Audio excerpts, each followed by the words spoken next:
नमस्कार. महाराष्ट्र मराठी न्यूजमध्ये आपल्या सर्वांचं सहर्ष स्वागत. आणि आज आपण आलो आहोत सांगली जिल्ह्यातील तासगाव तालुक्यातल्या चिंचणी जिल्हा परिषद गटाअंतर्गत कुमठे पंचायत समिती गणातील या निवडणुकीच्या रणसंग्रामामध्ये. सध्या कुमठे पंचायत समिती गणाच्या या निवडणुकीमध्ये राष्ट्रवादी काँग्रेस पार्टी अजित पवार गटाकडून अरुणा महेश पाटील या निवडणूक लढवत आहेत. त्यांच्याशी आपण आज बातचीत करणार आहोत. ताई नमस्ते. नमस्ते. आपला या निवडणुकीमधला हा जो आता एकूण प्रचार सुरू आहे, या प्रचारादरम्यान आपण प्रत्येक ठिकाणी फिरताय. तत्पूर्वी आम्हाला आपल्याविषयी थोडंसं जाणून घ्यायचं आहे. आपला परिचय आपण कसा द्याल? मी सौ अरुणा महेशदादा पाटील कुमठे. कुमठे 52 गणातून कुमठे गणातून निवडणूक लढवित आहे. खासदार संजय काका पाटील यांच्या नेतृत्वाखाली ही निवडणूक लढवित आहे. आपली पार्टी कोणती आहे? राष्ट्रवादी काँग्रेस अजितदादा गट. नक्कीच. आता ही निवडणूक सुरू झालेली आहे. निवडणुकीच्या निमित्तानं आपण फिरतोय सगळीकडंच. आम्हाला एक जाणून घ्यायचं आहे, की आपला यापूर्वीचा काही राजकीय तसा अनुभव होता का? किंवा राजकारणात आपण कधीपासून आलात? आता खरं तर मी मागच्या वेळेस पण कुमठे गणातून पंचायत समितीची निवडणूक लढवली आहे. पण त्यावेळेला आपल्याला थोडा अपयश पराभव आलं. झाला, अपयश आलं. आता परत मी दुसऱ्यांदा काकांनी आमच्यावर परत एकदा विश्वास ठेवलाय, की परत एकदा आमच्या हातात ही निवडणूक लढवण्यासाठी संधी दिली. संधी दिली.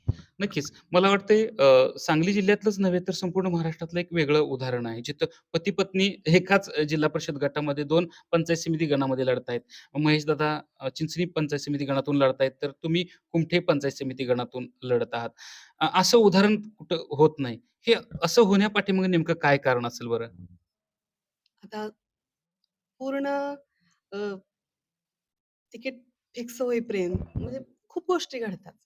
कोणीच असं फिक्स नसते. पण इथं योगायोगानं आम्हाला ही संधी मिळाली, की जिल्ह्यातच काय मला वाटतं राज्यात राज्यात. पण असं घडलेलं हं. नाही, की पती-पत्नी दोघंही निवडणूक लढवतायत. पहिल्यांदा माझी अगदी लास्ट स्टेजला माझी फिक्स झाली. तेव्हा तेव्हा अगदी तासगावमधून सगळीकडे हीच चर्चा, की पती-पत्नी दोघंही रिंगणार. खासदार संजय काका पाटील त्यांनी आमच्यावर दाखवलेला विश्वास, त्यासाठी आम्ही पण पात्र आहोत खरं तर. कारण आम्ही पण निष्ठा राखली आहे तेवढी. महेशदादांनी. त्याचबरोबर प्रभाकर बाबा असतील, ज्योती काकी यांनी पण आमच्यावर विश्वास दाखवलाय. मला वाटतंय, की हा चिंचणी पंचायत समिती गण, कुमठे पंचायत समिती गण आणि एकूणच चिंचणी जिल्हा परिषद गट हा आदरणीय संजय काका पाटील माजी खासदार आहेत. त्यांचं होम ग्राउंड समजलं जातंय. हो. अशा परिस्थितीत मला वाटतं प्रभाकर बाबांनी सुद्धा दोन्ही ठिकाणी उमेदवारी लावली होती. इकडंही वेगळा उमेदवार होता. असं सगळं झालं, नाट्यमय घडामोडी घडत गेल्या.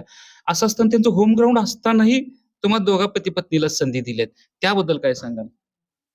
त्यांचा आमच्यावरचा विश्वास किंवा महेशदादांनी केलेली कामं, कुमटे गावचा विकास किंवा आमच्या पण पार्टीचे लोक, त्या सगळ्यांच्या त्या सगळ्यांचा विश्वास याचीच ही पोचपावती आहे, की आम्हाला दोघांनाही ही संधी मिळाली. पण आम्ही यासाठी अपेक्षित नव्हतो, की आम्हाला ही संधी खरोखरच दोघांनाही मिळेल, असं क्वचितच वाटलं. घडतंय आणि पण ते प्रत्यक्षात झाले.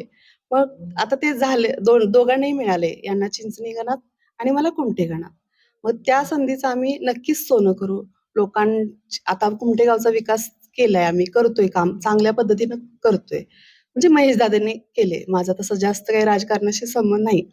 पण आता आम्ही दोघं ह्या प्लॅटफॉर्मवर गेलोय, की पंचायत समितीच्या माध्यमातून आम्ही आता जी गावं आहेत ह्या पंचायत समिती गणामध्ये, त्यामध्ये पण आम्ही अशाच प्रकारे किंवा यापेक्षाही चांगल्या प्रकारे आम्ही काम करण्याचा प्रयत्न करू. आता तुम्ही म्हणाला त्या पद्धतीनं कुमठे पंचायत समिती गणाची ही रचना आहे. 4 गावांचा समावेश आहे. निवडणुकीला 4.5 गावात. 4.5 गावांचा समावेश आहे. या पंचायत समिती गणामध्ये आपण फिरलात.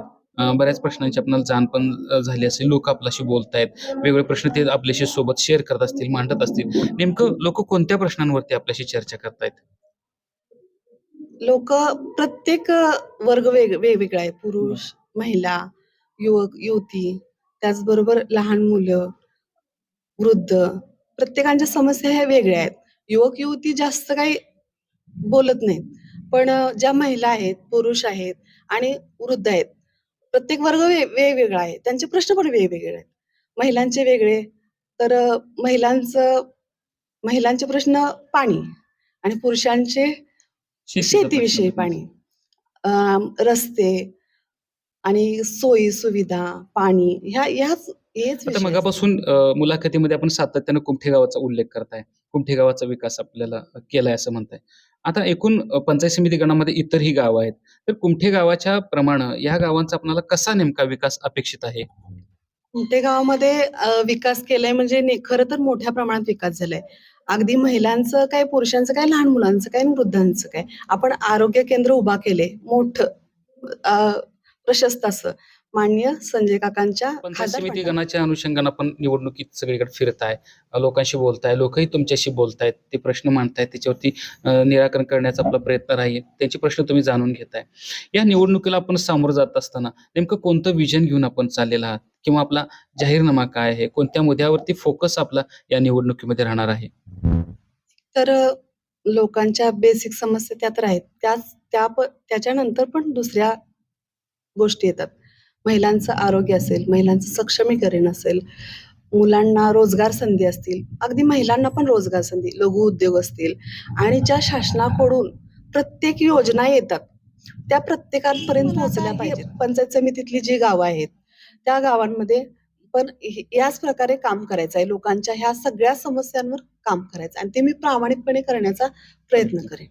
नक्कीच. ताई, आपण आपलं विजन सांगितलं. विजनमधल्या ह्या सगळ्या मुद्द्यांवरती आपण ह्या निवडणुकीमध्ये रणांगणात उभे आहात. हे विजन घेऊन आपण लोकांसमोर जात आहेत. आता हा सगळा झाला निवडणुकीचा भाग. एकूणच या मतदारसंघामधल्या मतदारांसाठी आपण या निवडणुकीच्या निमित्तानं काय आवाहन कराल? लोकांना मी एवढंच सांगेन की तुमच्या समस्यांना, तुमच्या सर्व गोष्टींचं समाधान करण्यासाठी मी नक्की 100% मी माझा प्रयत्न करेन. मी पारदर्शकतेनं प्रयत्न करेन आणि तुमच्यापर्यंत पोहोचण्याचा, तुमच्या समस्यांचं निराकरण करण्याचा नक्की प्रयत्न करेन. नक्कीच. ताई, एकूणच ह्या निवडणुकीच्या गडबडीतून, धावपळीतून सुद्धा तुम्ही वेळ काढलात आणि आपलं निवडणुकीचं विजन आपण सांगितलं.